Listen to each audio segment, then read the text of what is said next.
The genuine love in our family. First point, joys. Mga kasiyahan. Nagsisimula sa ating pamilya. Diyan tayo nagsimulang tumawa. Nagpili pa ka. Di ba? Diyan tayo tumatawa. O ngayon, kapag kayo mo, makatanda na tayo. Pero nung bata pa tayo sa lupa, nagpili pa natin, di ba? Diyan tayo tumatawa na kapag tumatawa yung bata. Abang tumatawa, umiihi na sa atin. Okay lang. Wala tayo magagawa. Cute pa rin. Di ba? Doon tayo nagsimula sa pamilya yung kasiyan. Wala pa naman sa atin. Pag-iisang mo. Habang lumalaki tayo. Di ba? Pinatatawa tayo natin mga magulang, mga kamag-anak. Di ba? Sa pagmamahal nila, pagkalinga, mga regalo ng binibigay sa atin. Nasisihan natin. We form our happiness and joy in our family. Doon nagsisimula yung ganda at saya. Sa pamamagitan ng pag-aaral ni nanay at tatay, sa pamamagitan ng pag-aaral sa atin natin mga kapatid, kapag-anak at mga kapitbahay, joys in our family, experience. Diba? Second point, tears. Hindi lang tayo. Naging masaya sa pamilya. Sa pamilya tayo simulang umiyak. Masaktan. Napakalo. Napakasalihan. Diba?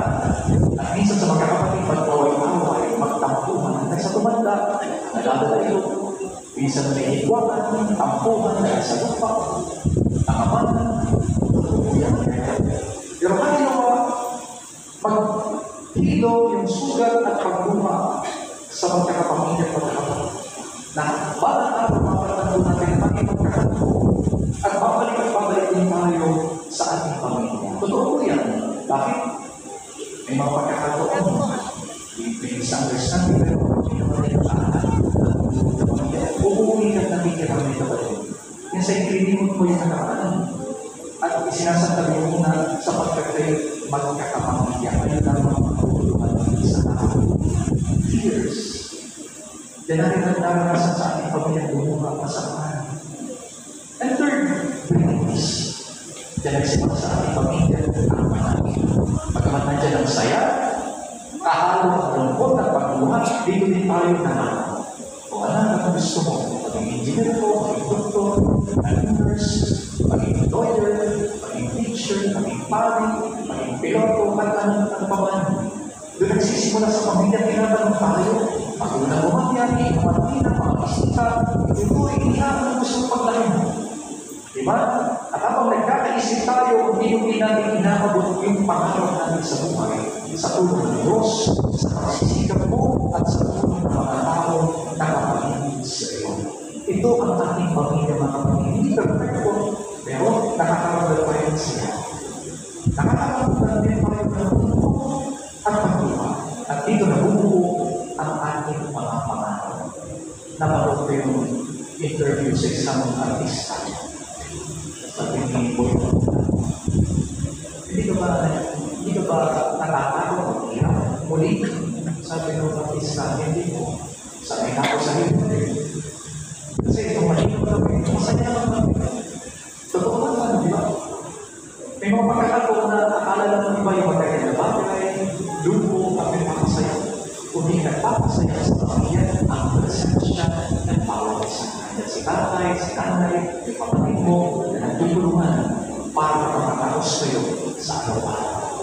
Kaya natin po kayo mga kabataan. Yan, national day po kayo. Pinag-arasan natin ng kabataan natin sa ngayon. Tayo matatanda. Minsan may mga magkakataon kino-compare natin. Noong panahon natin,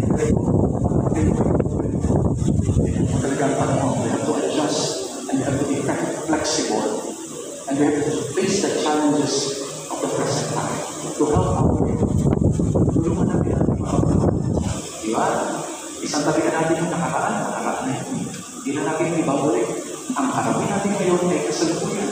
Pagkakas natin sinubukan at tulungin at iparamdam sa kanila ang pagkunawa at pagmamahal. Upang sa ngayon, yung pagkakama natin ay hindi masakit. Yung pagkakama natin ay magbubog sa kanila. Kumbaga, mellow, may halong saya, may halong lungkot, pero ito'y para sa kanila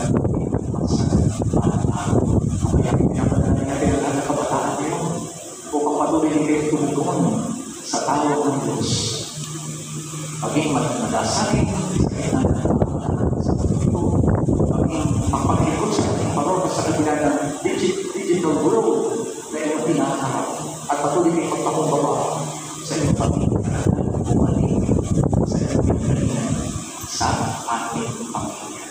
Genuine love is nurtured within the family. Amen.